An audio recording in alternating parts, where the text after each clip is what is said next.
5 and 6. நீதிமொழிகள் 3ஆம் அதிகாரம் 5 6 வசனங்கள். உன் சுய புத்தியின் மேல் சாயாமல் உன் முழு இருதயத்தோடும் கர்த்தரில் நம்பிக்கையாயிருந்து உன் வழிகளில் எல்லாம் அவரை நினைத்துக்கொள், அப்பொழுது அவர் உன் பாதைகளை செவைப்படுத்துவார். Now we are going to consider that part. Lean not to thine own understanding. உன் சுய புத்தியின் மேல் சாயாமல் என்கிறதான பகுதியை நாம் இப்பொழுது பார்க்க போகிறோம். Who gave us wisdom? யார் நமக்கு ஞானத்தை கொடுத்தது? Who gave us the power to think, to reason, to decide? காரியங்களை சிந்திக்கவும், அதை குறித்து தியானிக்கவும், அதை குறித்து நாம் அறிந்து புரிந்து கொள்ளும்படியான காரணங்கள் அறியவும் இவைகளெல்லாம் யார் நமக்கு செய்தது? It is all God given. இதெல்லாம் தேவனிடத்திலிருந்து நமக்கு கொடுக்கப்பட்டவைகள். But then why does the Bible then say don't lean on your own understanding? அப்படியானால் வேதத்திலே நாம் இவ்வாறு வாசிக்கிறோம், உன் சுய புத்தியின் மேல் நீ சாயாதே. This understanding and wisdom is God given, but it has become a corrupt wisdom. இந்த சுய புத்தியும் ஞானங்கள் எல்லாம் தேவனால் கொடுக்கப்பட்டதுதான், but it has become corrupt. ஆனால் அவைகளோ கெட்டு போனவைகளாய் மாறிவிடுகிறது. That is, there's a lot of good in our wisdom and knowledge and reasoning, but it cannot be depended on. It can suddenly lead astray. நம்முடைய சுய புத்திக்குள்ள அந்த ஞானங்கள் இவைகள் எல்லாம் சில நேரத்தில் நல்லதுதான், ஆனால் அவைகளின் மேல் நாம் சார்ந்து அவைகளின் மேல் நின்றுவிட முடியாது. Sometimes our own calculations, our own reasonings can be wrong. சில நேரங்களில் நாம் போடுகிறதான கணக்குகளோ நாம் கண்டுபிடிக்கிறதான காரணங்களோ தவறுகளாயிருக்கலாம். The wisdom that God gave man when man was initially made without sin was a pure wisdom, good wisdom. ஆதி மனிதன் உருவாக்கப்பட்ட பொழுது அவன் முதலாவது உருவாக்கப்பட்ட அந்த ஞானம், பாவத்தில் விழாத முன்பு கொடுக்கப்பட்டதான அவனுக்கு ஞானமானது மிகவும் நல்ல ஞானமாயிருந்தது. But something called evil entered into his mind. ஆனால் அவனுடைய மனதிலோ ஏதோ ஒன்று தீமை என்கிறதான ஒன்று அவனுக்குள் பிரவேசித்தது. And one nature of that evil is to lead astray from God.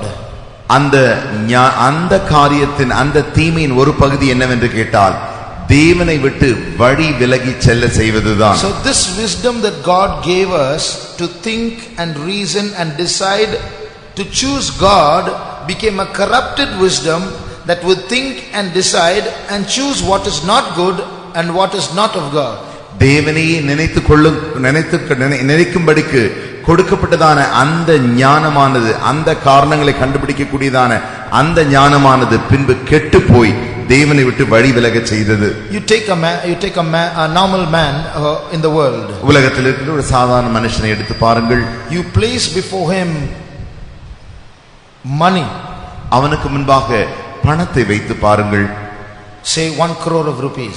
உதாரணத்திற்கு 1 கோடி ரூபாய் என்று வைத்துக் கொள்ளலாம். Then you place before him the latest car. ஒரு மனிதனுக்கு முன்பாக நவீனமான ஒரு காரை அவனுக்கு முன்பாக நாம் வைப்போம் என்றால், then you place before him a job of 1 lakh rupees a month. அவனுக்கு முன்பாக 1 லட்சம் கிடைக்கிறதான சம்பளம் கிடைக்கிற ஒரு வேலை அவனுக்கு முன்பாக வைப்பீர்கள் என்றால், you place before him a beautiful girl whom he could marry. அவன் விவாகம் செய்து கொள்ளக்கூடிய மிக ஒரு அழகான பெண்ணை அவனுக்கு முன்பாக நிறுத்தினால், you place before him the latest of fashions. இந்த உலகத்தில் இருக்கிற நவீனமான அந்த ஃபேஷனை அவனுக்கு முன்பாக நிறுத்தினால், you place before him one of the best countries in the world he could go to. இந்த உலகத்தில் இருக்கிறதான மிகவும் நல்ல தேசங்களை ஒன்ற தேசத்துக்கு அவனுக்கு போகும்படி ஒரு பிரயாணத்துக்கு வாய்க்க செய்தால், you place before him an opportunity to become very popular. அவன் ஒரு பிரதானமான மனுஷனாக மாறும்படிக்கு அவனுக்கு அந்த தருணத்தை நீங்கள் வைப்பீர்கள் என்றால், பிரபலமான மனுஷனாக மாறும்படிக்கு அந்த பிரபலத்தை அவனுக்கு முன்பாக வைத்தால், and after all these things also place God with it.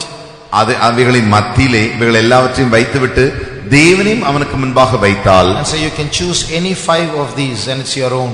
இவைகளில் இருந்து உன்னுடைய சுயாதீனமாக ஏதாவது 5 காரியத்தை நீ தெரிந்து கொள்ளலாம் என்று சொன்னால், 90% he won't choose God. 90% அவன் தேவனை தெரிந்து கொள்ளவே மாட்டான். All these other things will be more attractive than God for him.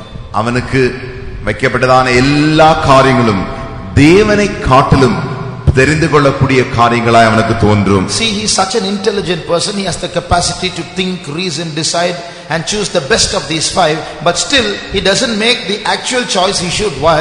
Because his wisdom is corrupt. அவன் ஞானமுள்ள மனிதன் தான். அவனே யோசித்து அவனே சிந்தித்து நல்ல காரணங்களை அறிந்து 5 காரியங்களை அவன் தெரிந்தெடுக்க வேண்டும் என்றாலும் அவன் தேவனையும் அதில் தெரிந்து கொள்ளலாம். ஆனால் அவன் தேவனை தெரிந்து கொள்ளாததற்கு காரணம் என்னவென்றால் அவனுடைய ஞானமானது கெட்டுப்போன பகுதியாய் மாறிவிட்டது. I was just sharing with my church in the morning. இந்த காலையில் என்னுடைய சபையோடு கூட நான் பகிர்ந்து கொண்ட காரியம், when God made this world, தேவன் இந்த உலகத்தை சிருஷ்டித்த பொழுது he saw every day, he said it was good. God saw that it was good. ஒவ்வொரு நாளும் அவன் தன்னுடைய சிருஷ்டிப்பின் வேலைக்கு பின்பு தாம் செய்தது நல்லது என்று கண்டார். Then at the end of all creation, when he looked back and saw his 6 days of creation, the Bible says he saw that it was very good. இந்த 6 நாட்களின் சிருஷ்டிப்பின் வேலையை முடித்து தான் செய்ததான இந்த வேலைகளை எல்லாம் தேவன் சிருஷ்டிப்பை திரும்பி பார்த்த பொழுது அது தன்னுடைய கண்களுக்கு மிகவும் நல்லது என்று கண்டார்.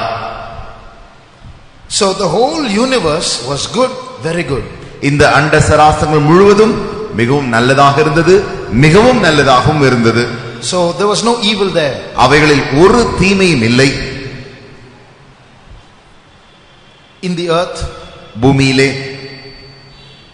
in the sun, சூரியனிலே, in the moon, சந்திரனிலே, in the stars, நட்சத்திரங்களிலே, in the galaxies, இந்த உருவாக்கின எல்லா கோள்களிலும், in the comets, wall நட்சத்திரங்களிலும், in none of these there's any evil at all. ஒன்றிலுமே ஒரு தீமையும் அவர் காணப்படவே இல்லை. In the whole universe, முழு அண்ட சராசரங்களிலும் there was evil only in one place. இந்த தீமையானது ஒரே ஒரு இடத்தில் தான் மாத்திரமே காணப்பட்டது. In this visible universe, நாம் காண்கிறதான இந்த பூமியிலே, there was universe, இந்த அண்ட சராசரத்திலே there was evil only in one place. இந்த தீமையானது ஒரே ஒரு இடத்தில் தான் இந்த முழு அண்ட சராசரங்களை பார்க்கும் பொழுது காணப்பட்டது. Where was that? அது எங்கே?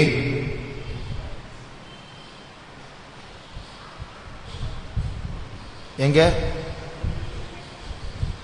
மனுஷன் விழுறதுக்கு முன்னாடி, பாவம் உலகத்துக்குள் மனுஷனுக்குள் பிரவேசிப்பதற்கு முன்பாக இந்த முழு அண்ட சராசரத்துல ஒரே ஒரு இடத்துல தீமைன்னு சொல்லி ஒன்னு இருந்தது. அது எங்க இருந்தது? எங்க? எங்க? knowledge of good and evil. அந்த ஏதேன் தோட்டத்தின் ஒரு சிறிய மரம்தான் நன்மை தீமை பகுத்தறியக்கூடியதான ஜீவ விருட்சத்தின் மரம். So in that tree there's a fruit. அந்த மரத்தில் தான் ஒரு கனி காணப்பட்டது. In that fruit there's a lot of good. அந்த கனியிலே பல நன்மைகள் உண்டு. But there is some evil mixed with it. ஆனால் அவைகளிலே ஏதோ ஒரு தீமையும் கலந்திருந்தது. That's the only place there was evil. அந்த இடத்தில் மாத்திரம்தான் தீமை என்கிறதான ஒரு காரியம் காணப்பட்டது. Now the devil's challenge is to somehow get this good man to eat that evil fruit. ஆனால் பிசாசானவன் எப்படியாகிலும் மனிதனை வஞ்சித்து அந்த தீமையை புசிக்க செய்ய வேண்டும். And he succeeded. அதிலே அவன் ஜெயித்து போனான். There evil entered into man. அப்பொழுதுதான் தீமை மனிதனுக்குள்ளே பிரவேசித்தது. Now here after that fruit is not the only place where there is evil. Man's heart and mind is all full of evil. அதற்கு பின்பு அந்த கனியில் தான் மாத்திரம் தீமை என்கிறது அல்ல, மனிதனுடைய இருதயத்திலே மனிதன் ஆவியில் எல்லா இடத்திலேயும் தீமை காணப்பட்டது. We will consider some of the symptoms of this evil. இந்த தீமைகளின் சில அறிகுறிகளை நாம் இப்பொழுது பார்ப்போம். One symptom is after this mind became corrupt, we became conscious of nakedness. இந்த மனதின் இந்த காரியத்தின் அறிகுறி, ஒரு அறிகுறி என்னவென்றால், இந்த மனதானது கரைப்பட்ட பொழுது, கெட்ட பொழுது திடீரென்று தான் நிர்வாணம் என்கிறதான அந்த காரியத்தை அறிய ஆரம்பித்தது. Before that man was naked. அதற்கு முன்பாக மனிதன் நிர்வாணமாகவே இருந்தான்.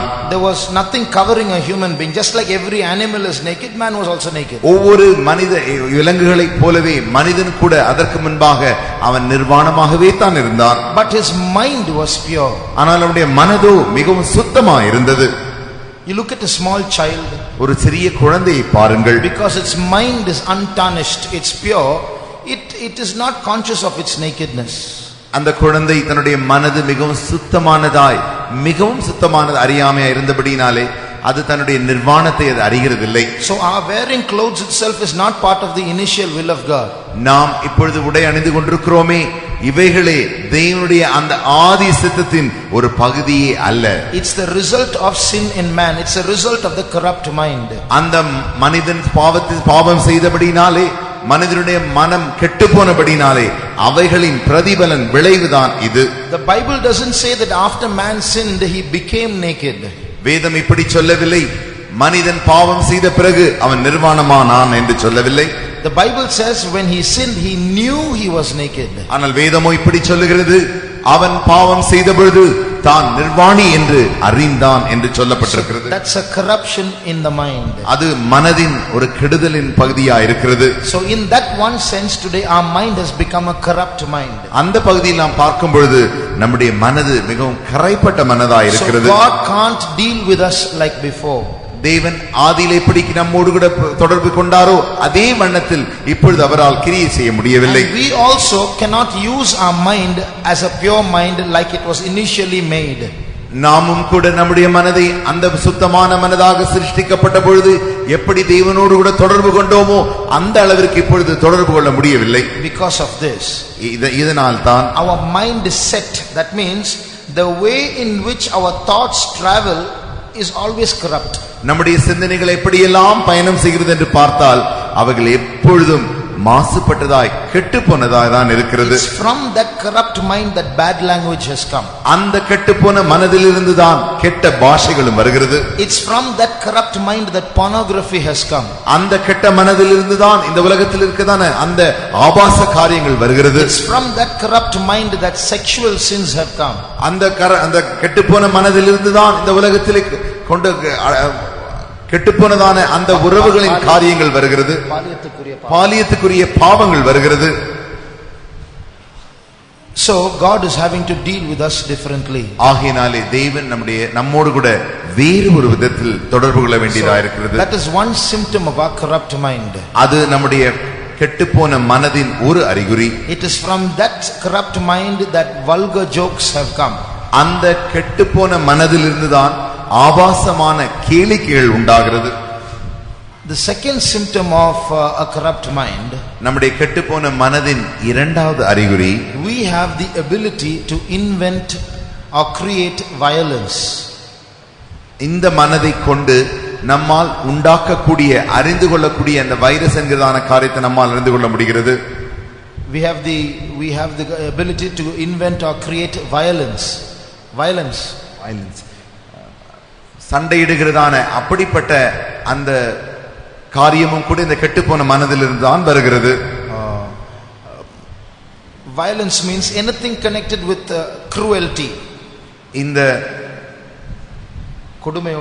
கொடுமையான காரியமானது எல்லாமே சண்டையோடு கூட கூடியதாய் இருக்கிறது. Man's mind initially did not have all that. மனிதனுடைய மனதானது ஆதியில் இவ்வாறு காணப்படவில்லை. Cain's thought to murder Abel came from a corrupt mind. Cain ஆபேலை கொலை செய்ய வேண்டும் என்று அவன் வகை தேடினானே, அந்த காரியமும் கூட அவனுடைய கெட்டுப்போன மனதில் இருந்துதான் வந்தது. Today man has the ability to invent new things. மனிதனுக்கு இன்றைய நாட்களிலே புதிதாய் கண்டுபிடிக்கக்கூடிய அந்த ஒரு திறன் அவனுக்கு இருக்கிறது. But whenever something constructive is invented, something destructive is also invented. எப்பொழுதெல்லாம் அவன் நல்ல ஒரு காரியத்தை கண்டுபிடிக்கிறானோ அந்த நேரத்தில் எல்லாம் ஒரு கெட்ட ஒரு காரியத்தையும் அவன் கண்டுபிடித்து விடுகிறான்.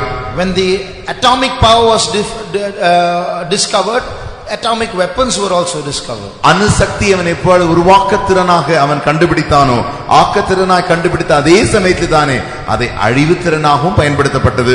Today we have chemical weapons.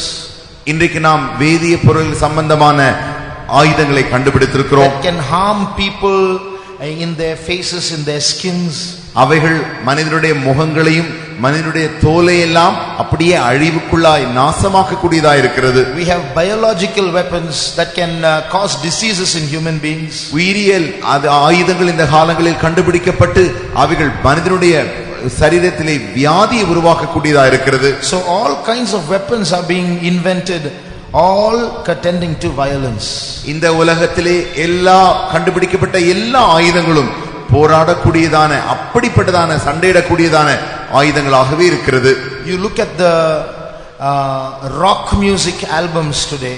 இந்த நாட்களிலே கண்டுபிடிக்கப்பட்டதான இந்த ராக் இசைகளை நீங்கள் பாருங்கள். You'll see a lot of violence in those pictures. அவைகளில் கூட அந்த படங்களில் நீங்க பார்க்கும் பொழுதே அதிலே ஒரு அப்படிப்பட்ட அகிம்சை இல்லாத தனங்கள் காணப்படுகிறது. You will see a lot of violence in their songs. அவருடைய பாட்டுகளிலே அந்த வெறி காணப்படுகிறது. Why do you want to live? Go and commit suicide. ஏன் நீ ஜீவிக்க வேண்டும்? போய் உன்னையே நீ தற்கொலை செய்து கொள். And you'll see blood on the pictures of blood. அங்கே நீங்கள் இரத்தத்தின் படங்களையும் கூட நீங்கள் பார்க்கலாம். You will see a man's face with one eye popping out. மனிதனுடைய முகத்தை நீங்கள் அங்கு பார்க்கலாம். அதிலே ஒரு கண் வெளியாக எப்படி எடுக்கப்பட்டது போல் காணப்படும். So all that is violence. இவைகள் எல்லாம் அகிம்சைக்கு மாறான காரியம். You see some young people's t-shirts, you will see a knife with blood dripping from it. நீங்கள் இங்க நடந்து கொண்டிருக்கிறதான வாலிபரின் அவருடைய சட்டைகளை நீங்கள் பார்த்தீர்களானால் அவைகளில் இவ்வாறு ஒரு படம் இருக்கும். ஒரு மனிதனுடைய முகத்தையும் அல்லது கத்தியோ அந்த கத்தி குத்தப்பட்டு ரத்தம் ஒழுகிறது போலெல்லாம் படங்கள் காணப்படும். Or you will see the picture of a skull. அது மாத்திரமல்ல, அங்கே அவருடைய சட்டைகளிலே நீங்கள் அந்த எலும்பு கூடை தலை ஓடை பார்க்கலாம். All this is violence. இவைகள் எல்லாம் அகிம்சைக்கு மாறான காரியம். So on one hand man is progressing, on the other hand a lot of violence is there. ஒரு பக்கத்திலே மனிதன் வளர்ந்து கொண்டே போகிறான், மறுபக்கத்திலோ அகிம்சைக்கு விரோதமாகவே கிரியை செய்து கொண்டிருக்கிறான். So it's a corrupt mind. அவைகள் எல்லாம் கெட்டுப்போன மனதா இருக்கிறது. And one more symptom of this corrupt mind, இந்த கெட்டுப்போன மனதின் மற்ற ஒரு அறிகுறியும் உண்டு. is the ability to invent new sins. புதிய புதிய பாவங்களை கண்டுபிடிக்க கூடியதான அந்த திறன். Whenever a new invention comes into the market, sins come with it. எப்பொழுதெல்லாம் நாம் இந்த சந்தையிலே புதிய புதிய காரியங்கள் எல்லாம் கண்டுபிடிக்கப்படுகிறதோ அப்பொழுது ஒரு பாவங்களும் அதிலே சேர்ந்து வருகிறது. Cell phone is a recent invention. புதிதாக இப்பொழுது இந்த செல்போனை கண்டுபிடித்திருக்கிறார்கள். Now there's a lot of sin available in the cell phone itself. அந்த செல்போனுக்குள்ளாகவே பல பாவங்கள் நிறைந்திருக்கிறது. The computer is a recent invention. Computer கூட இப்பொழுதுதான் நவீனமாக கண்டுபிடிக்கப்பட்ட பொருள். But as soon as the computer came, somehow sin entered into it also. எப்பொழுது computer கண்டுபிடிக்கப்பட்டதோ அதே இடத்தில் பாவங்களும் அங்கு வந்துவிட்டது. The internet is something recent. இப்பொழுதுதான் இன்டர்நெட்டிற்கு தான் ஒரு காரியம் வந்தது. But there's now plenty and plenty and plenty of sin available on the internet. ஆனால் அந்த இன்டர்நெட் மூலமாகவே எத்தனையோ எத்தனையோ எத்தனையோ பாவங்கள் வந்துவிட்டது. So man has the ability, the capacity to corrupt anything with sin that is available today. பாவத்தோடு கூட சேர்ந்துதான எந்த காரியத்தையும் எப்படியாலும் கெடுத்து விட வேண்டிய அந்த காரியத்தை கண்டுபிடிக்க மனிதனுக்கு மூளை இருக்கிறது. So that's why the Bible says don't lean on your own understanding. ஆகையால் தான் வேதம் சொல்கிறது உன்னுடைய சுய புத்தியின் மேல் சாராதே. Because it look like it's good and all right for some time and then it will end up in destruction. ஏனென்றால் அந்த சுய புத்தியானது சில நேரத்திற்கோ அல்லது ஆரம்பத்திலோ அது சரி என்று தோன்றுவது போல் இருக்கும், அதனுடைய முடிவு மாறா இருக்கும். There is a way that seems right to a man but the end thereof are the ways of death. மனிதனுக்கு தோன்றுகிற பல வழிகள் நல்ல வழிகள், பல வழிகள் என்று தோன்றுகிற வழிகள் உண்டு, ஆனால் அவைகளின் முடிவோ மரணமா இருக்கிறது. So sometimes we make our choices and we think we are very wise about it. நாம் சில நேரங்களில் சில காரியங்களை தெரிந்து கொண்டு அதிலே மிகவும் ஞானவான்கள் போல காணப்படுவோம். But finally it takes away from the will of God. ஆனால் கடைசியிலே பார்க்கும் பொழுது அது தேவனுடைய சித்தத்தை விட்டே அவருடைய சித்தத்தை விட்டே தூரமாய் கொண்டு போய்விடும். Every choice that we make today may be harmless, but it takes us in the direction of one of two places, either heaven or hell. நாம் இன்றைக்கு தெரிந்து கொள்கிற எந்த காரியத்திலும் பார்த்தாலும் அதில் இரண்டு பகுதி உண்டு. ஒன்று அது தேவனுடைய சித்தத்தின் மத்தியில் இருக்கும், அல்லாவிட்டால் தேவனுடைய சித்தத்திற்கு புறம்பா இருக்கும். It will take us either to heaven or hell. அது நம்முடைய பரலோகத்திற்கு கொண்டு போகும் அல்லது நரகத்திற்கு கொண்டு போகும். That is why it is very difficult for us to make right decisions. ஆகையினால் தான் சரியான காரியங்களை நாம் தெரிந்து கொள்வது மிகவும் ஒரு கடினமான காரியம். In fact, if we decide with our own reasons, we are more likely to be wrong than right. நாம் நம்முடைய காரணங்களை எல்லாம் நன்றாக அறிந்து புரிந்து தெரிந்து கொள்ள வேண்டும் என்று எடுத்தோம் என்றால் அது கண்டிப்பாக சரியா இருக்காது, தவறாகத்தான் இருக்கும். So now what should we do to bring this mind back to an ability where it is able to think right and decide right? சரியாக யோசிக்க, சரியான காரியத்தை சிந்திக்க நம்முடைய மனதை எப்படி நாம் திரும்பி எங்கே கொண்டு வர முடியும்? How can we bring our mind back to an uncorrupt place so that when we choose, when we decide, when we think, it is godly? கெட்டுப்போன அந்த இடத்திலிருந்து விட்டு திரும்பமாக அந்த ஆதி நிலவரத்திற்கு நம்முடைய மனதை எப்படி நாம் கொண்டு வர முடியும்? One thing is, we must read a lot of the word of God. ஒரு காரியம், தேவனுடைய வசனத்தை நாம் அதிகமாக வாசிக்க வேண்டும். Bible is not just philosophy. வேதம் ஒரு தத்துவம் மாத்திரமல்ல. It's not just literature. அது ஒரு இலக்கியமும் அல்ல. It is God's word for our life. நம்முடைய ஜீவியத்திற்காக கொடுக்கப்பட்டதான தேவனுடைய வசனமாய் வார்த்தையாய் இருக்கிறது. It has the capacity to straighten out all the crookedness in our mind. நம்முடைய மனதில் இருக்கிறதான அந்த கோணலான வழிகளை எல்லாவற்றையும் அது நேராக்க கூடியதா இருக்கிறது. You know, sometimes when we are involved in gossip, சில நேரங்களிலே நாம் மற்றவர்களை குறித்து பேசுகிறதான அந்த வதந்தியில ஈடுபட்டிருப்போம். அதாவது just whiling away your time talking something on the no topic in particular. நேரம் பொழுதுபோக்குக்காக சிலரோடு கூட நாம் பேசிக்கொண்டே இருப்போம். எந்த ஒரு பகுதியை எடுத்து தெளிவாக தலைப்பு எடுத்து பேசுகிறதில்லை.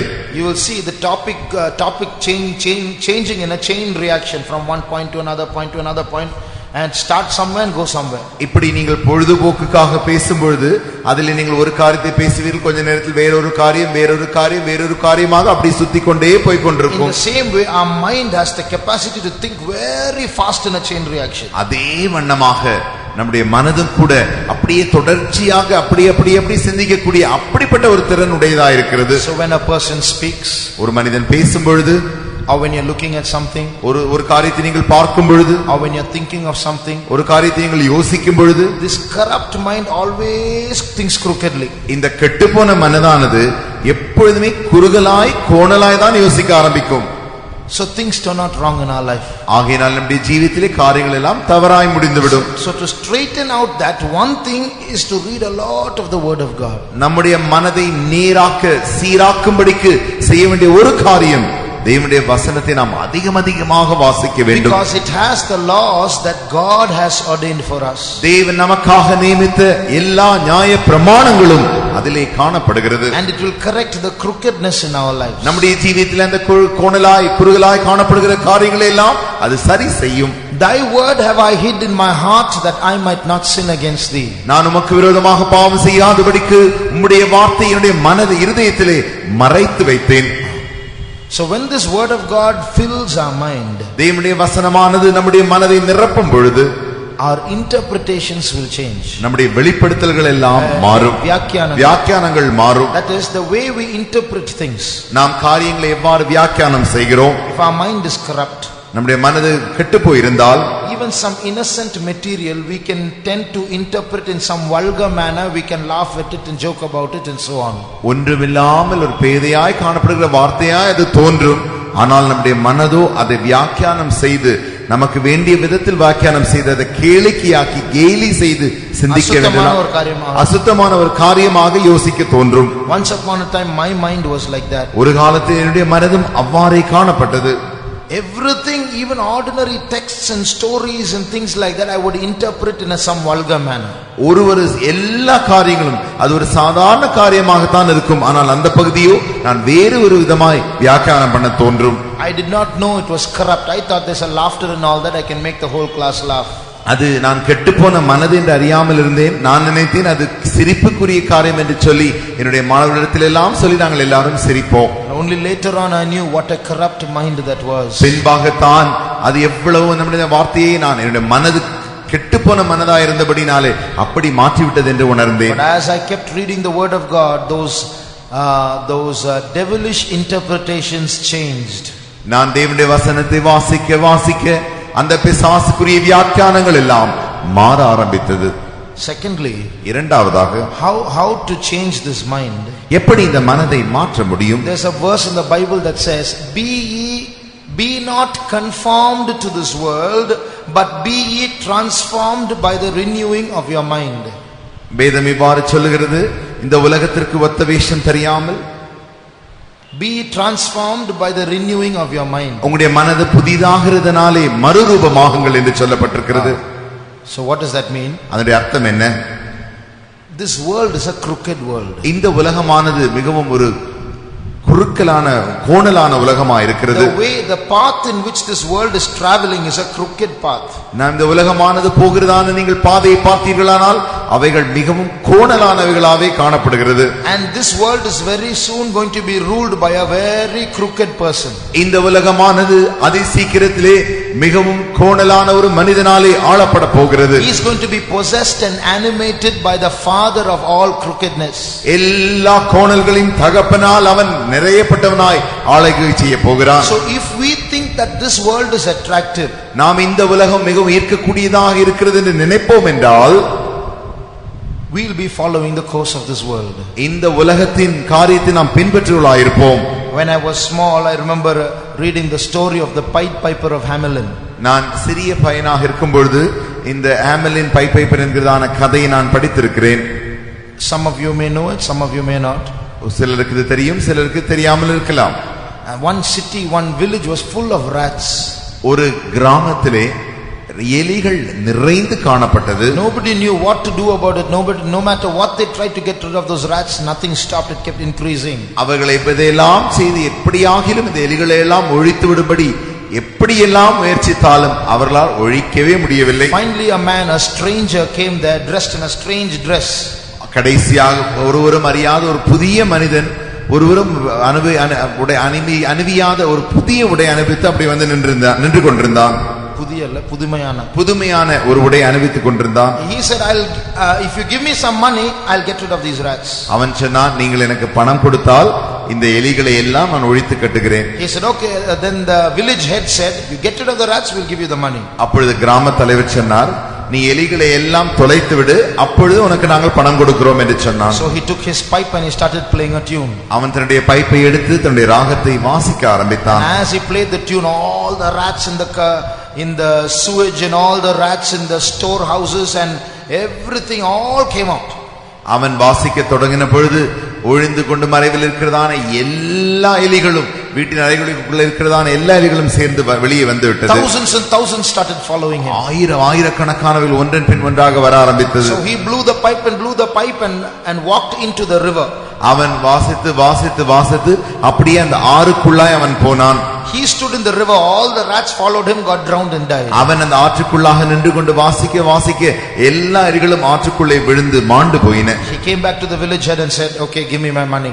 இப்பொழுது அவன் திரும்பி வந்து அந்த கிராம தலைவனிடத்திலே எனக்கு வேண்டிய பணத்தை தாருங்கள் என்று கேட்டான். The village head thought, the rats are dead, why should I give the money? இப்பொழுது கிராம தலைவர் இப்படி நினைத்தார், எலிகள் எல்லாம் செத்து போய்விட்டன, ஒழிந்து விட்டன, இப்பொழுது உனக்கு ஏன் நான் பணம் கொடுக்க வேண்டும்?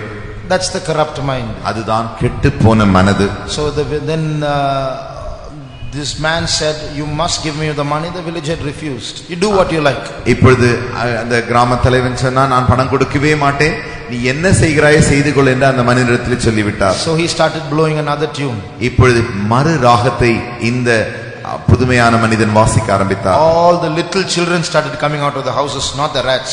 இப்பொழுது எலிகள் அல்ல, வீட்டில் உள்ள எல்லா குழந்தைகளும் இப்பொழுது அந்த ராகத்திற்காய் அவனிடத்தில் ஓடி வந்தன. Nobody could stop them. He played the tune. All the children in the village started following him. யாரும் அந்த குழந்தைகளை நிறுத்த முடியவில்லை. அவன் வாசிக்க எல்லா குழந்தைகளும் அவனிடத்தில் ஓடி வந்தன. He walked towards the mountain. இப்பொழுது அவன் மலை நோக்கி நடந்து கொண்டிருந்தான். A door opened in the mountain. அங்கே போய் தன்னுடைய ஒரு கதவு திறந்து வைத்துக் கொண்டிருந்தான். He blew the pipe and walked into that door. அவன் கதவை திறந்து வாசித்துக் கொண்டே அந்த கதவுக்குள்ளாய் போய்விட்டான். All the children followed him into the mountain. எல்லா பிள்ளைகளும் அவனை பின்தொடர்ந்து மலைக்குள்ளாய் போய்விட்டன. And the door closed. They were never to be seen again. அந்த கதவு இப்பொழுது அடைக்கப்பட்டது. அந்த குழந்தைகளை இப்பொழுது மறுபடியும் காணவே முடியவில்லை. That's exactly what's happening to this world. அதுதான் இந்த உலகத்திலே அப்படியே நடந்து கொண்டிருக்கிற காரியம். Satan is blowing a tune and the whole world is following him. இப்பொழுது சாத்தான் தன்னுடைய ராகத்தை வாசித்துக் கொண்டிருக்கிறான். முழு உலகமும் அவனையே பின்பற்றி ஓடிக்கொண்டிருக்கின்றன. The whole world is being deceived by that tune. அந்த ராகத்தினாலே இந்த முழு உலகமும் வஞ்சிக்கப்பட்டுக் கொண்டிருக்கிறது. Every corrupt mind is following that tune. கெட்டுப்போன எல்லா மனதும் அந்த ராகத்தையே பின்பற்றிக் கொண்டிருக்கிறது. That's why the Bible says, don't be conformed to that world. ஆகையினால் தான் வேதம் சொல்லுகிறது, அந்த உலகத்தோடு கூட உங்களை நீங்கள் ஒன்றாக்கிக் கொள்ள வேண்டாம். Don't live like the world lives. இந்த உலகம் இருக்கிறது போல நீங்கள் ஜீவிக்க வேண்டாம். You are a different person. நீங்கள் ஒரு வேறு மனிதராய் இருக்கிறீர்கள். So by separating yourself from this world, there will be a transformation in the mind. இந்த உலகத்திலிருந்து நீங்கள் வேறு பிரிக்க உங்களுடைய மனதானது ஒரு மறுரூபமாகிக் கொண்டே போய் So கொண்டிருக்கும். to keep the mind straight, your relationship with other people is very important. உங்களுடைய மனதை நீங்கள் சீராக வைக்கும்படிக்கு மற்றவர்களோடு உங்களுக்கு இருக்கிறதான தொடர்பு உறவுகள் எல்லாம் மிகவும் சரியாக இருக்க வேண்டும். What kind of friends do you have? எப்படிப்பட்டதான நண்பர்கள் சிநேகிதர்கள் உங்களுக்கு உண்டு? Friends with corrupt minds. கெட்டுப்போன மனதுடையதான நண்பர்களா?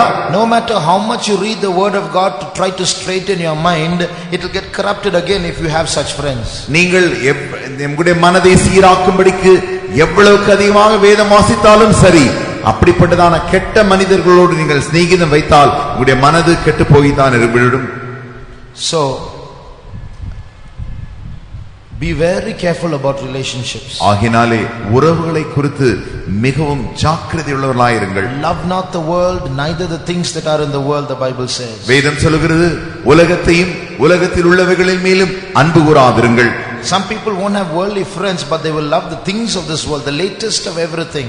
சிலருக்கு உலகத்தில் உள்ள நண்பர்கள் இருக்க மாட்டார்கள், ஆனால் உலகத்தில் உள்ள அதிநவீனமான காரியங்கள் பொருட்களின் மேலே அவர்களுக்கு ஆசைகள் இருக்கும். That also can corrupt our mind. அவைகளும் கூட நம்முடைய மனதை கெடுக்கக்கூடியதா இருக்கும். So separate yourself, save yourself from this untoward generation, the apostles said.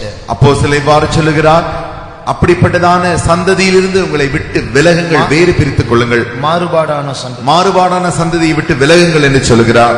Thirdly, மூன்றாவதாக, our mind must learn obedience. நம்முடைய மனது கீழ்ப்படிதலை கற்றுக்கொள்ள வேண்டும். By submitting to those above us. நமக்கு மேல் இருக்கிறதானவர்களுக்கு நம்மை ஒப்பு கொடுத்து. God has kept servants of God, older believers, parents above us. நமக்கு மேலாக தேவன் ஊழியர்களை வைத்திருக்கிறார், வயது சென்றதான விசுவாசிகளை வைத்திருக்கிறார், பெரியவர்களை நமக்காக வைத்திருக்கிறார். Obeying them without question will straighten your mind. அவர்களை கேள்வி கேட்காமல் அவர்களுக்கு கீழ்ப்படியும் பொழுது நம்முடைய மனது சீராக்கப்படும். This kind of obedience will sometimes defy your intelligence. இப்படிப்பட்டதான கீழ்ப்படிதல்கள் உங்களுடைய ஞானத்தை, அறிவை அது தீட்டுப்படுத்துவது போல காணப்படும். Some of you will know in Irumbulur, before the convention starts, believers from various assemblies have to go in batches in the course of the week and help in the work there. உங்களுக்கு எல்லாம் தெரிந்தபடி நம்முடைய Irumbuliyur convention ஆரம்பிப்பதற்கு முன்பதாக ஒவ்வொரு நாளும் எல்லா கூட்ட சபைகளிலிருந்து ஒரு கூட்டத்தார் போய் சில வேலைகளை செய்யும்படி ஒழுங்கு செய்யப்பட்டிருந்தது. I was in Adayar at the time and we had to go on Saturday to work. எங்களுக்கு சனிக்கிழமை போகும்படி நாள் ஒதுக்கப்பட்டிருந்தது. அந்த நாட்களில் நான் அடையாறிலே இருந்தேன். So one Saturday our work was, there were about say 100 to 200 casuarina poles in one corner of the ground. We had to take it and put it in another place about 50 feet away. அப்படியே நாங்கள் வந்தபொழுது, ஒரு சனிக்கிழமை வந்தபொழுது 100 அல்லது 200 அந்த கொம்புகள் காணப்பட்டது. அவைகளை ஒரு இடத்திலிருந்து எடுத்து ஒரு 50 அடி தள்ளி வேறு இடத்தில் வைப்பதுதான் எங்களுக்கு வேலையாக இருந்தது. One servant of God was there supervising that work. I was a believer there. நான் அப்பொழுது விசுவாசியாக இருந்தேன். அப்பொழுது அங்கு வந்ததான ஒரு பொறுப்புள்ள ஒரு ஊழியக்காரர் அந்த வேலை எங்களுக்கு செய்யும்படி சொன்னார். So that took about one day. அது எங்களுக்கு செய்து முடிக்க ஒரு நாள் ஆகிவிட்டது. The next week we came. அடுத்த வாரம் சனிக்கிழமை வந்தோம். There was another servant of God. அப்பொழுது வேறொரு ஊழியக்காரர் எங்களுக்கு பொறுப்பாக வந்தார். We told him we have come, what work do we have to do? நாங்கள் வேலை செய்யும்படியா வந்திருக்கிறோம், நாங்கள் என்ன செய்ய வேண்டும் என்று அவரிடத்தில் கேட்டோம். He said take all those 200 casuarina poles and put it back in that place. அப்பொழுது அவர் எங்களை பார்த்து சொன்னார், இங்கு கிடக்கிறதான இந்த 200 கொம்புகளை எடுத்து அதே இடத்தில் பழைய இடத்தில் போட்டு விட வேண்டும் என்று சொன்னார். பழைய இடம் அவருக்கு தெரியாது. அவருக்கு தெரியாது பழைய இடம் என்று சொல்லி. He said keep it in that place. அதே இடத்தில் நீங்கள் போட்டு விடுங்கள் என்று சொன்னார். What will my intelligence say? ஆனால் இப்பொழுது என்னுடைய ஞானம், என்னுடைய அறிவு என்ன சொல்கிறது? We have come for work, we have left all our homework and we have come to do this work. The servants of God don't know what to do. They tell take it from there and put it there. Next week from there put it back at the same place. What's all this? இது என்ன இது? எங்களுக்கு வீட்டில் அநேக வேலைகள் உண்டு, அதையெல்லாம் விட்டு இங்கு வேலை செய்யும்படியாக வந்தோம். ஒரு ஊழியக்காரர் வந்து இந்த கொம்பை எல்லாம் எடுத்து அங்கே போடுங்கள் என்று சொன்னார். இப்பொழுது திரும்பவும் மற்றொரு அதை எடுத்து போட சொல்லுகிறார். இப்படி போட சொல்லுகிறார். இது என்ன என்று கேள்வி கேட்டேன். So it's equal to not going to work. I need not have gone to work there. So at least remain in the same place. இது நான் வேலைகளுக்கு நாங்கள் செல்லாமல் இருந்தாலே சரியாக இருந்திருக்கும். ஏனென்றால் இந்த கொம்புகள் எல்லாம் அதே இடத்தில் தானே கடந்திருக்கும். இப்பொழுது So I wasted 2 weeks of work. 2 வாரங்களின் வேலையை நான் இப்பொழுது தள்ளி போட்டு விட்டேனே என்று சொன்னேன். That's how our intelligence will communicate to us. அப்படித்தான் நம்முடைய அறிவானது நம்மோடு கூட பேசிக் கொண்டிருக்கும். But this is a corrupt mind. அதுதான் கெட்டுப்போன மனது. But what will an uncorrupt mind say? ஆனால் போகாத மாசில்லாத கரைப்படாத மனது என்ன சொல்லும்? Why am I going to work?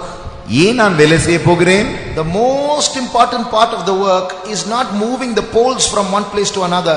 It is obeying the servant of God. அந்த இடத்திற்கு நான் ஏன் போகிறேன் என்றால் அந்த வேலையின் முக்கியத்துவமே இந்த கொம்புகளை எடுத்து இங்கிருந்து அங்கு போடவோ அங்கிருந்து இங்கு போடவோ அல்ல, தேவனுடைய ஊழியருக்கு கீழ்ப்படிதலே. When we come to the ministry newly, நாங்கள் புதிதாக ஊழியத்திற்கு வந்த பொழுது, in our first year we don't have any ministries to do. We don't go and pastor a church. நாங்கள் முதல் நாளிலே போய் ஒரு சபையை நாங்கள் நடத்துகிறதில்லை. No ministry at all in the first year. முதல் வருடத்திலே ஒரு ஊழியமும் கிடையாது. But what will we do? நாங்கள் என்ன செய்ய வேண்டும்? We will clean the church compound. சபையில் இருக்கிற அந்த இடத்தை எல்லாம் நாங்கள் சுத்தம் செய்ய வேண்டும். Go and help in marketing. நாங்கள் போய் சந்தைக்கு போக வேண்டும். We can help in the building work. வேலைக்கு கட்டிட வேலை செய்ய வேண்டும். And wash other people's clothes. மற்றவருடைய துணியை எல்லாம் நாங்கள் கழுவ வேண்டும். Clean the toilets. நாங்கள் போய் கழிவறை எல்லாம் கழுவ வேண்டும். Take food and serve it for the others. மற்றவர்களுக்கு சாப்பாடை எடுத்து நாங்கள் பரிமாற வேண்டும். This is our training. இதுதான் எங்களுக்கு கொடுக்கப்பட்ட பயிற்சி. Why are we trained in that? ஏன் நாங்கள் அவைகளில் எல்லாம் பயிற்சி எடுக்கப்பட்டோம்? To learn all this I don't have to come to the ministry, isn't it? இவைகளை எல்லாம் கற்றுக்கொள்வதற்கு நான் ஊழியத்துக்கு வர வேண்டிய அவசியம் இல்லையே. I have to leave my father, I have to leave my mother, leave my property, leave my bank account, leave everything and come here to learn how to clean toilets. My house has a toilet, I can learn there itself. என்னுடைய தகப்பனை விட்டு, என்னுடைய தாயை விட்டு, எனக்குரியதான் என்னுடைய சொத்துக்களை எல்லாம் விட்டு, எல்லா காரியங்களும் எனக்கு வைத்திருந்த வங்கி கணக்கை எல்லாம் விட்டு நான் இங்கே வந்து கழிவறை கழுவ கற்றுக்கொள்ள வேண்டுமா? என்னுடைய வீட்டிலே கழிவறை இல்லையா? அதை கழுவ எனக்கு கற்றுக்கொள்ள தெரியாதா? But why? ஏன்? I have come there to learn obedience. இங்கே கீழ்ப்படிதலை கற்றுக்கொள்ளும்படி நான் வந்திருக்கிறேன். Not to learn how to do work, but to learn how to obey. எப்படி நான் வேலை செய்ய வேண்டும் என்று கற்றுக்கொள்ள வரவில்லை, எப்படி நான் கீழ்ப்படிய வேண்டும் என்பதை அறிந்து கொள்ளும்படியே வந்திருக்கிறேன். I remember telling you maybe 1 or 2 years ago a particular incident. ஒன்று அல்லது 2 ஆண்டுகளுக்கு முன்பாக ஒரு சம்பவத்தை நான் சொல்லி இருக்கிறது போல எனக்கு ஞாபகத்தில் தோன்றுகிறது. So some brothers were asked to clean the toilet. ஒரு சில சகோதரர்கள் கழிவறைகளை எல்லாம் சுத்தம் செய்ய வேண்டும் என்று அனுப்பப்பட்டார்கள். And there was a senior worker. அங்கே அவர்களுக்கு ஒரு மூத்த சகோதரர், பொறுப்புள்ள ஒரு சகோதரன் கொடுக்கப்பட்டார். We call them IC. அவரை நாங்கள் அவர் பொறுப்புள்ள சகோதரன் IC என்று அழைப்போம். That means in charge. அவர் பொறுப்புள்ள சகோதரன் என்று அர்த்தம். So he whether there was a lot of water in that place, he asked one of the first year brothers to sweep the water. அங்கு நிறைய தண்ணி இருந்தபடினாலே முதல் வருடம் வந்ததான ஊழியரை பார்த்து அவைகளை எல்லாம் பெருக்கி விடும்படி சொன்னார். But the direction in which that senior brother asked the junior brother to sweep was up a slope. அவர் இப்படி அந்த தண்ணீரை கழுவி விட சொன்ன பகுதியை பார்த்தால் பள்ளத்திலிருந்து மேடாய் அது காணப்பட்டது. So the junior brother said, brother, how it will only return? What are you saying here? This is the way to sweep. அப்பொழுது அந்த இளைய சகோதரர் சொன்னார், அண்ணா இப்படி நாங்கள் கழுவி விட்டால் தண்ணி எல்லாம் திரும்ப தான் ஓடி வரும், ஆகினால நாங்கள் எதிர்ப்பதத்தில் தான் கழுவி விட வேண்டும் என்று சொன்னார். That senior worker, like a typical servant of God, he said, you listen to what I say. அந்த மூத்த சகோதரன் ஒரு தேவனுடைய ஊழியக்காரன், திட்டமான ஊழியக்காரனா இருந்தபடினால் அவர் சொன்னார், நான் சொல்வதை நீ அப்படியே செய் என்று சொன்னார். இல்ல சில ஊழியக்காரங்க அதிகாரம் காட்டுற மாதிரி சொன்னார். சில ஊழியக்காரர் அதிகாரம் காட்டுவது போல சொன்னார். I am a senior, you are junior, listen to what I say. Don't speak of slope and this and that. நான் ஒரு மூத்த ஊழியக்காரன், நீ ஒரு இளைய ஊழியக்காரன், நான் சொல்வதை நீ செய், தண்ணி இப்படித்தான் நீ பெருக்கி தள்ள வேண்டும் என்று சொன்னார். That worker was uneducated. இந்த மூத்த ஊழியக்காரர் படிப்பறிவில்லாதவர். Junior one was educated. ஆனா இந்த இளைய ஊழியக்காரர் படித்தவர். So what does this educated mind say? இப்பொழுது படித்த மனது என்ன சொல்கிறது? This servant of God has no brains. இந்த ஊழியக்காரனுக்கு மூளை இல்லை. What does he think I have to do here and waste my time? இதை நான் என்ன செய்ய வேண்டும், இதை செய்து இதையே நான் நேரத்தை போக்க வேண்டும். So he put the broom down. அங்கே அவர் தொடப்பத்தை போட்டுவிட்டு went to the top person, the one who was in charge of everyone. எல்லாருக்கும் பொறுப்பா இருக்கிற அந்த ஊழியக்காரத்திற்கு போய், pastor, see this brother what he is saying. Pastor இவர் என்ன சொல்கிறார் பாருங்கள், இப்படி சொல்கிறாரே பாருங்கள். He is asking me to sweep the water up a slope. இப்பொழுது அவர் என்னை தண்ணீரை எடுத்து அந்த மேட்டின் பக்கம் தள்ள சொல்லுகிறாரே. That pastor told that brother, அந்த பாஸ்டர் இந்த சகோதரனை பார்த்து சொன்னார், brother, you have come to the ministry not to learn how to clean toilets but to learn obedience. அப்பொழுது அவர் சொன்னார், பிரதர், நீங்கள் இந்த ஊழியத்திற்கு வந்தது எப்படி ஒரு கழிப்பறையை சுத்தம் செய்ய வேண்டும் என்றும் அல்ல, எப்படி கீழ்ப்படிதலை கற்றுக்கொள்ள வேண்டும் என்று சொன்னார். So go and obey first. ஆகையினாலே முதலாவது போய் கீழ்ப்படியுங்கள் என்று சொன்னார். Till the lunch bell rings at 2 o'clock, go on sweeping the same water. Let it keep returning, you keep on sweeping. Learn that first. மதிய சாப்பாடுக்கு 2 மணிக்கு மணி அடிக்கும் வரைக்கும் அந்த தண்ணீரை நீ மேடு பக்கமாகவே தள்ளிக்கொண்டிரு, அந்த தண்ணி திரும்பி வந்து கொண்டே இருக்கும், திரும்பமாக நீ தள்ளிக்கொண்டே இரு என்று சொன்னார். There our own intelligence may be sacrificed, but there is a straightness created in our mind. ஆனால் அந்த இடத்திலே நம்முடைய சொந்த அறிவானது பலியாக்கப்பட்டு நம்முடைய மனதானது சீராக்கப்படுகிறது. The Bible says the world by wisdom knew not God.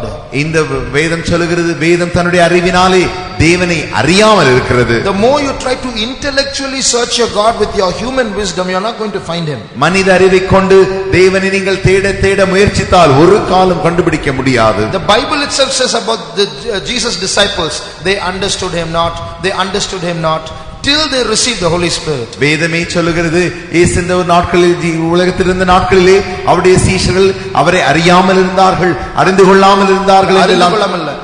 They did not understand him. அவரை புரிந்து கொள்ளாமல் இருந்தார்கள் என்றெல்லாம் வாசிக்கிறோம். ஆனால் பரிசுத்த ஆவியை பெற்ற மாத்திரத்தில் அவர்கள் அவரை புரிந்து கொண்டார்கள். So God will lead us through various paths. ஆகையினாலே தேவன் நம்மை பல வழிகளில் நடத்துவார். There is a divine purpose in that. அவைகளிலெல்லாம் ஒரு தெய்வீக நோக்கம் உண்டு. Sometimes what we expect will not be granted. சில நேரங்களில் நாம் என்ன எதிர்பார்க்கிறோமோ அவைகள் நமக்கு கிடைக்காமல் போகலாம். Sometimes what we want is not given.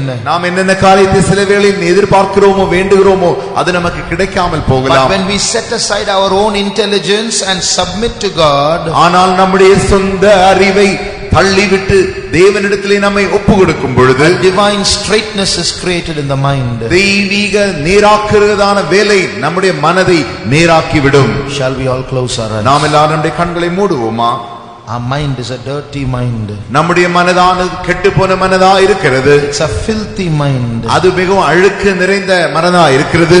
It needs someone to set it right. யாராவது ஒருவர் வந்து அதை சரியாக்க வேண்டியது அவசியமாயிருக்கிறது. Allowed to decide for itself, it will only lead you astray.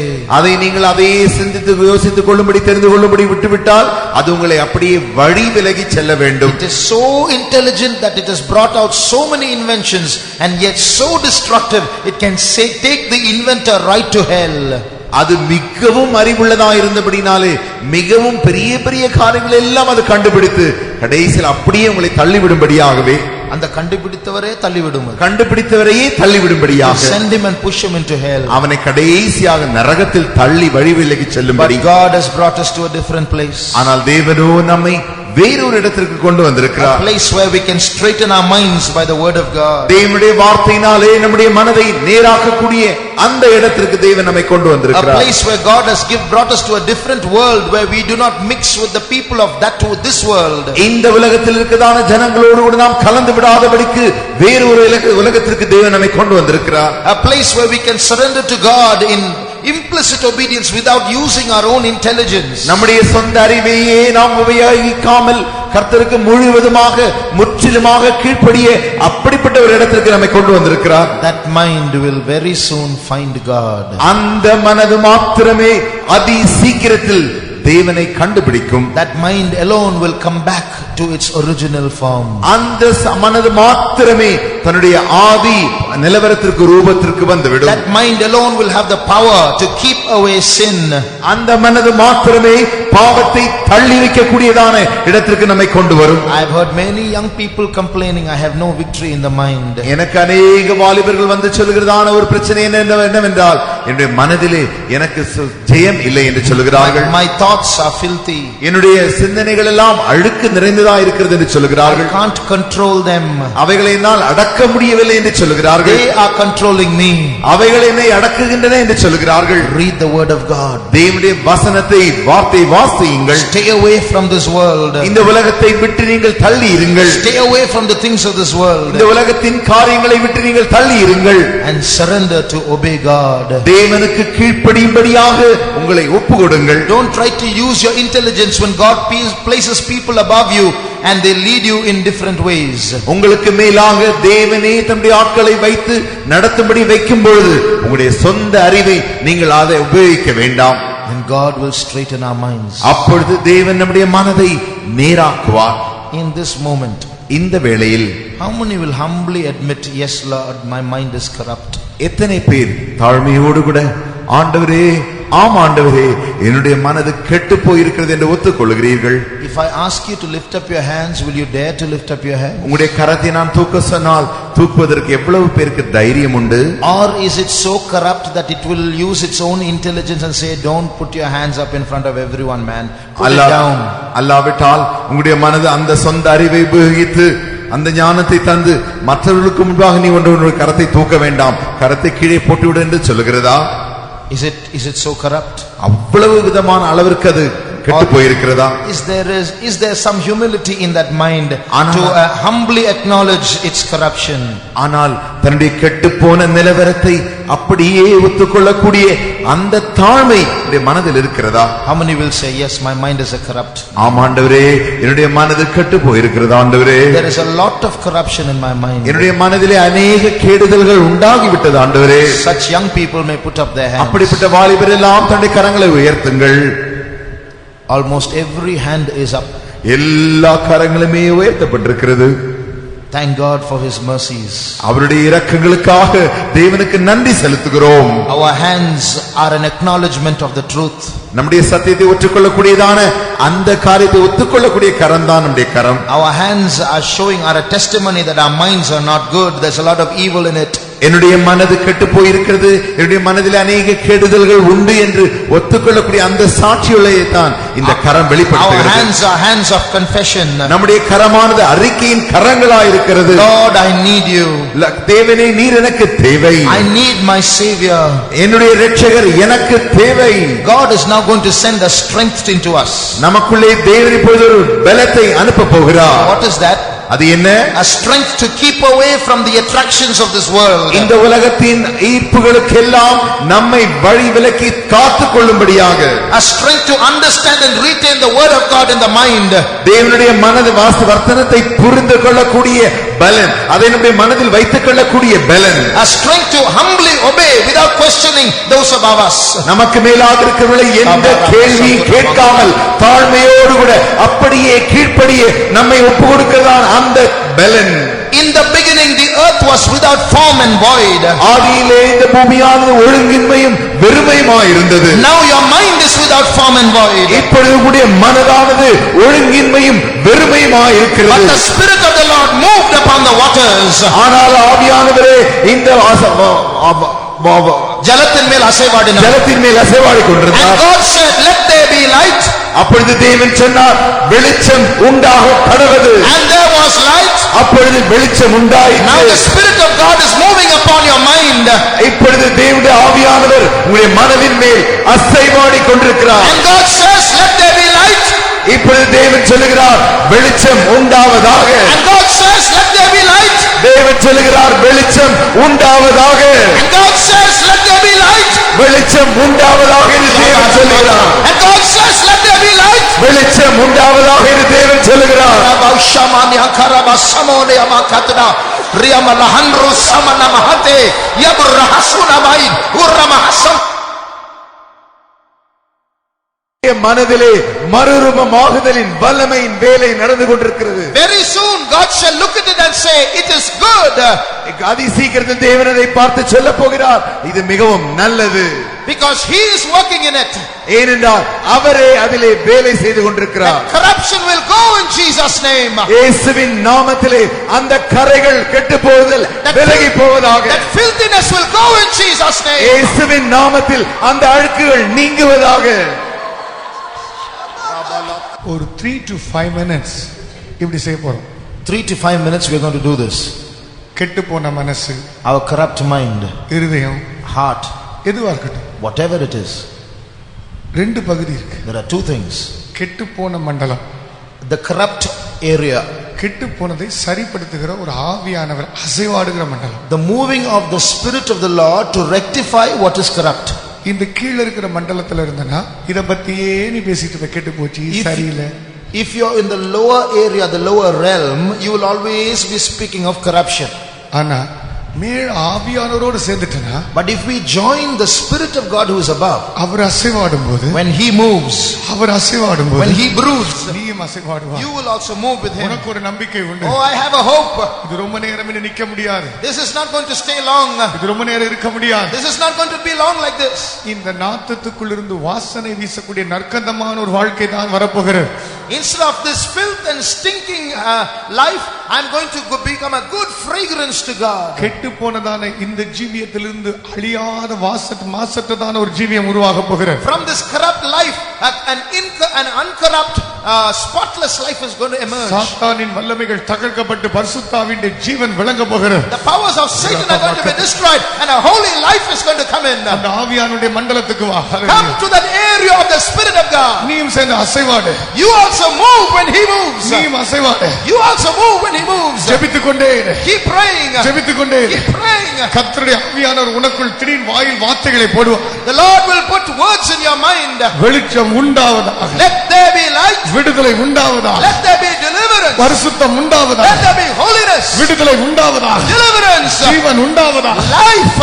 எழுப்புதல் உண்டாவதாக. Revival. பெற்றுக்கொள். Receive. அசைவாடிக்கொண்டே இரு. He is moving. அசைவாடிக்கொண்டே இரு. You move.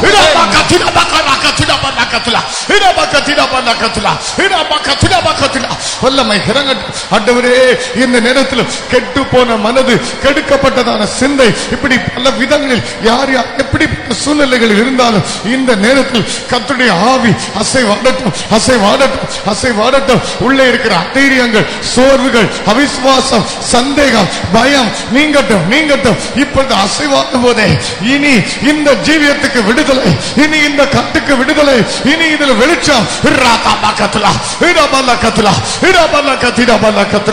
ஹல்லேலூயா. கவனிங்க. Pay attention. நான் மைக்ல ஜெபிக்க போறேன். I'm going to pray in the microphone. நீங்க கூட சேர்ந்துட்டே ஜெபிங்க. You also join with me. ஜெபிச்சிட்டே இருக்கும்போது As we pray, ஒரு நேரம் வரும்போது at a particular point of time, விசுவாசம் பெருகி பெருகி faith will abound அது செயலாக மாறும். and become an action. அந்த நேரம் That time, ஜெபிக்கும் போதே when you pray, வெளிச்சம் உண்டாவதாக நான் மைக்ல சொல்ல போறேன். I'm going to say in the microphone, let there be light. விடுதலை உண்டாவதாக சொல்ல போறேன். Let there be deliverance. பரிசுத்தம் உண்டாவதாக சொல்ல Let there be holiness. நீங்களும் சேர்ந்து கொள்ளுங்க. You also join with me there. நீங்களும் சந்தோஷப்படுங்க. You also rejoice with me there. நீங்களும் சொல்லி அதை You பெற்றுக்கொள்ளுங்க. also say it and receive it. நாம் அசைவாடிக்கொண்டே இருப்போம். As we move, வெளிச்சம் உண்டாவதாக. let there be light. சிருஷ்டிக்கிற வல்லமை, The power to create. சிருஷ்டிக்கிற வல்லமை. The power to create. இது ஆல்டரேஷன் அல்ல, ஆல்டரேஷன் Not alteration, அட்ஜஸ்ட்மென்ட் அல்ல, not adjustment, தச்சி தச்சி ஒட்டு போடுறதல்ல. not just stitching and amending. பழையவைகள் எல்லாம் ஒளிந்து போயின, All things are passed away. எல்லாம் புதிதாயின. All things have become அந்த new. வல்லமையை பெற்றுக்கொள். Receive that power. பெற்றுக்கொள். Receive. நாம் ஒருமனப்படுவோம். Let's be of one mind. அசைவாடி ஜெபம் பண்ணுவோம். Let's move and pray. ஆண்டவரே, இந்த நேரத்தில் நாங்கள் ஒருமனப்பட்டு எங்களுக்குள், சபைக்குள், ஊழியத்துக்குள் கெடுக்கப்பட்ட சிந்தை எது எப்படி இருக்கட்டும், அதன் மேல் அசைவாடுகிறோம், அதன் மேல் அசைவாடுகிறோம். உம்முடைய ஆவியோடு சேர்ந்து, உம்முடைய ஆவியோடு சேர்ந்து அசைவாடுகிறோம். இப்பொழுது நாங்கள் ஜெபிக்கிற நேரத்தில் கெடுக்கப்பட்ட மனது சீர்திருத்தப்படத்தான் வேண்டும். கெட்டு போய் நாறிக்கொண்டிருக்கிற மனது நற்கந்தமான கிறிஸ்துவின் சுகந்த ஆசனையான ஜீவியமாய் மாறத்தான் வேண்டும். அப்பா, அழிவுக்குரியவான ஜீவியம் அழியாமையை பெற்றுக்கொள்ள வேண்டும். கனவீனத்துக்குரியது கனத்தை பெற்றுக்கொள்ள வேண்டும். அக்கினி, அக்கினி, அக்கினி.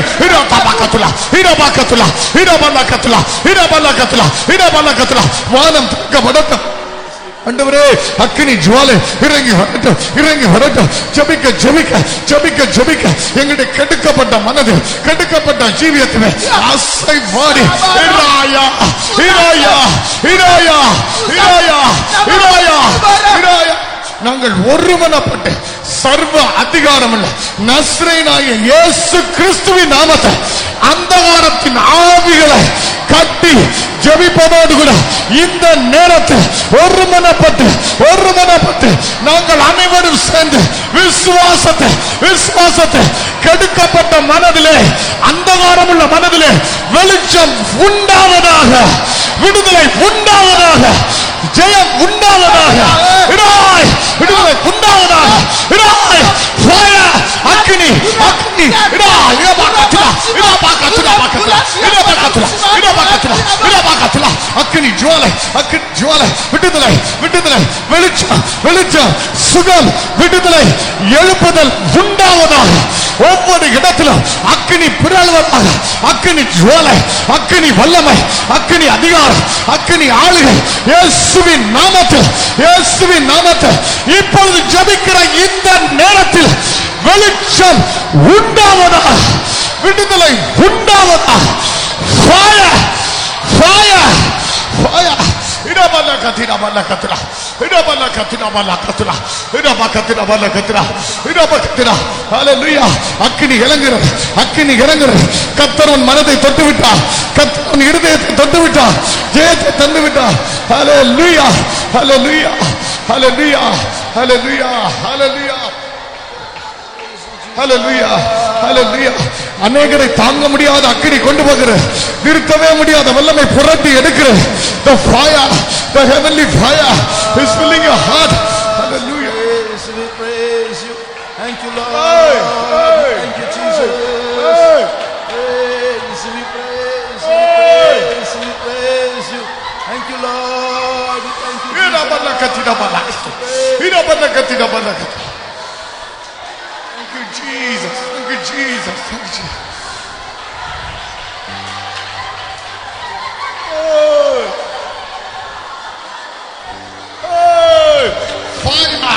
Fire! Fire! அசைவாடும் ஆவியே தூய்மையின் ஆவியே அசைவாடும் ஆவியே தூய்மையின் ஆவியே செய்ய என் உள்ளம் நிரம்ப இறங்கி வாருமே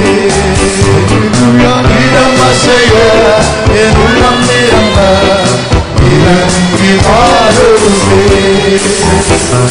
சிவாரும் ஆவியே தூய்மையின் ஆவியே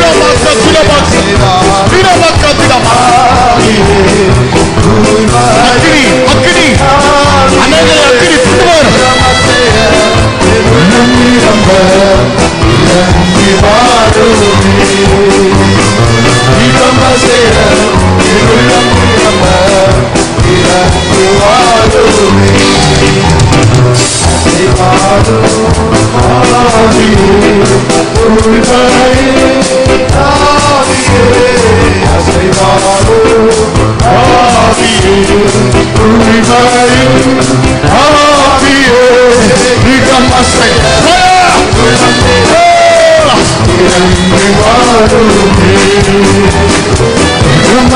அநேகரை அக்கினி கொண்டு போகிற அக்கினி வல்லமை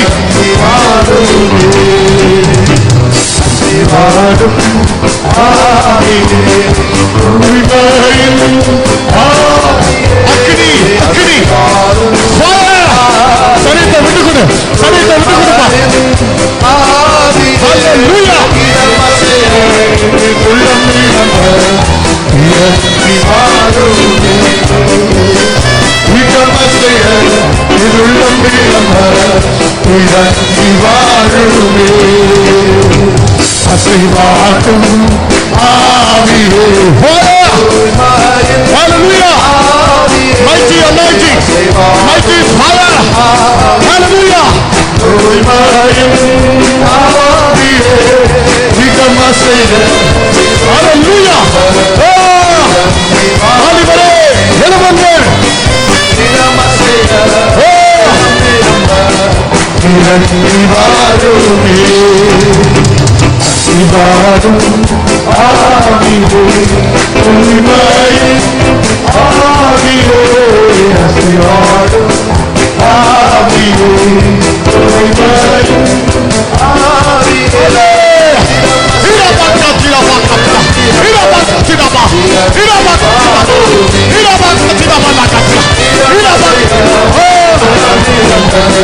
சரீரத்தை விட்டு கொடுப்பா புதிய வல்லமை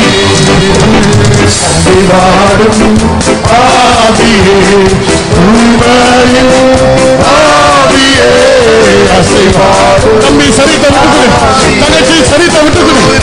உன்னை அடக்காத புதிய வல்லமை, உன்னை அடக்காத இறங்கி வாருமே.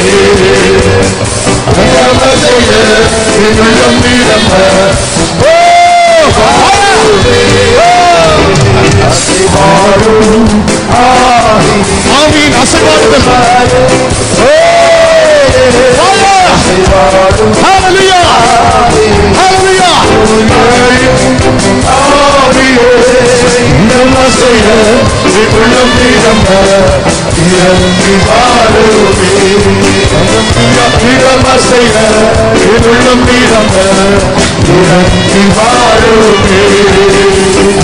அசைவாடும் ஆவியே தூய்மையும் ஆவியே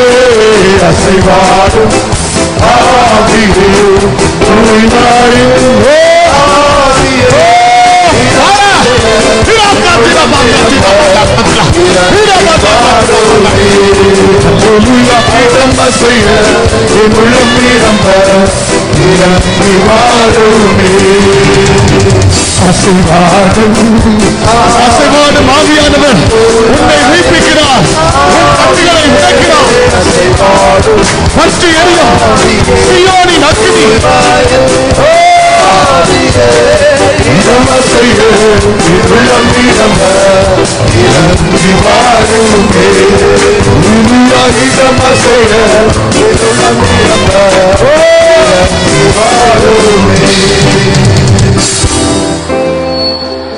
இடமசைய உள்ளம் நிரம்ப இறங்கி வாருமே. வாலிபனே, கர்த்தர் உன்னை மாற்றி இருக்கிறார். Young people, the Lord is changing you. அசைவாடுகிற ஆவியானவர் அசைவாடி உனக்கு கிரியை நடப்பித்திருக்கிறார். The Holy Spirit is moving on you and working in you. அசைவாடினார், by his moving இன்னும் அசைவாடுவார். he will still move. இன்னும் உன்னை அசைப்பார். He will still move. நீ எழுப்புதலாய் மாறும் வரைக்கும் உன்னை அசைத்துக் கொண்டே இருப்பார். He will go moving you till you become a revival. இறங்கட்டும், அக்கினி இறங்கட்டும். Let the fire come down. உன் சரீரத்தை விட்டு கொடு, Yield your body. சரீரத்தை விட்டு கொடு. Yield your body. கடைசியாய் ஒரு முறை கொடு. One more time. வல்லமை வீசி எறியட்டும். Let the power throw you about. அசைவாடும் ஆவியே தூய்மையும் ஆவியே அசைவாடும் ஆவியே தூய்மையும் ஆவியே இடமசைய உள்ளம் நிரம்ப அக்கினி அக்கினி இடமசைய உள்ளம் நிரம்ப இறங்கி வாழுமே. அசைவாடும் ஆவியே தூய்மையும் ஆவியே அசைவாடும்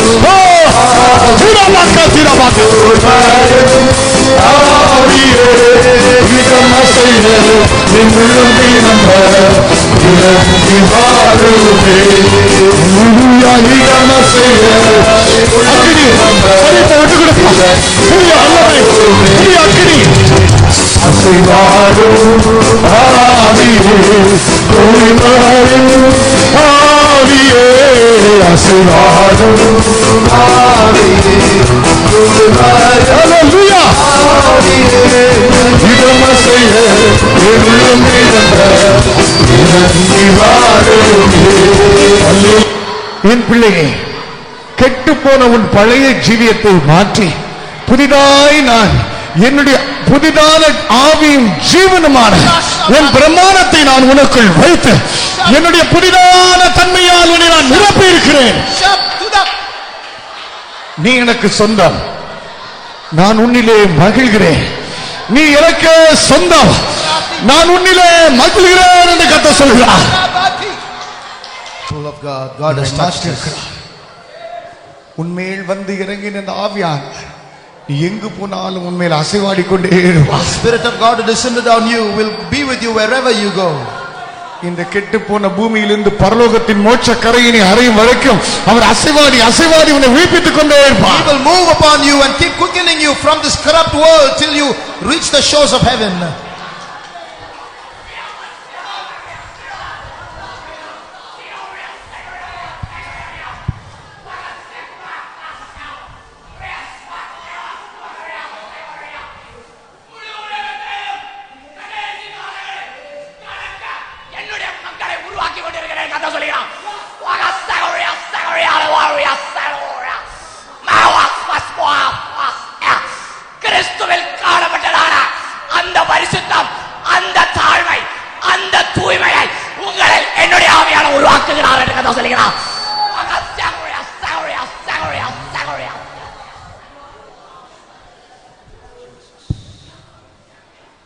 அன்புள்ள எங்கள் தகப்பனே, உம்முடைய பாதத்தில் எங்களை முற்றிலும் தாழ்த்துகிறோம். பல விதங்களில் கெடுக்கப்பட்டவர்களாக நாங்கள் வந்தோம் ஆண்டவரே. ஆனாலும் உம்முடைய ஆவியானவர் நீர் இழைப்படையாதவராய், சோர்ந்து போகாதவராய், சோர்ந்து போகிற எங்களுக்கு கர்த்தாவே, சத்துவமில்லாத எங்களுக்கு சத்துவத்தையும் பலனையும் பெருக செய்கிறவராய், வல்லமையை ஊற்றுகிறவராய் வந்து எங்களை புதிதாய் சிருஷ்டித்திருக்கிறபடி நாங்கள் துதிக்கிறோம் சாமி. இனி நாங்கள் பழையவர்கள் அல்ல, தேவனுக்குள் புதிதானவர்களாய் இருக்கிறோம். ஜீவனும் வல்லமையும் தொடர்ந்து செயல்படட்டும். பிள்ளைகள் ஒவ்வொருவரும் புறப்பட்டு போகும்போது தேசத்தை கர்த்தாவே கலக்கக்கூடியதான எழுப்புதலின் ஊற்று இவர்களுக்குள் புறப்படட்டும். வல்லமையும் ஜீவனும் கிருபையும் தங்கியிருக்கட்டும். மீதியான நேரம் கூடுகிறோம். ஆண்டவராக இயேசு கிறிஸ்துவின் நாமத்தில் வேண்டிக் கொள்கிறோம் பிதாவே, ஆமென். என் ஆத்துமாவே கர்த்தரை ஸ்தோத்திரி, என் முழு உள்ளமே அவருடைய பரிசுத்த நாமத்தை ஸ்தோத்திரி. என் ஆத்துமாவே கர்த்தரை ஸ்தோத்திரி, அவர் செய்த சகல உபகாரங்களையும் மறவாதே. ஆமென். அல்லேலூயா, அல்லேலூயா.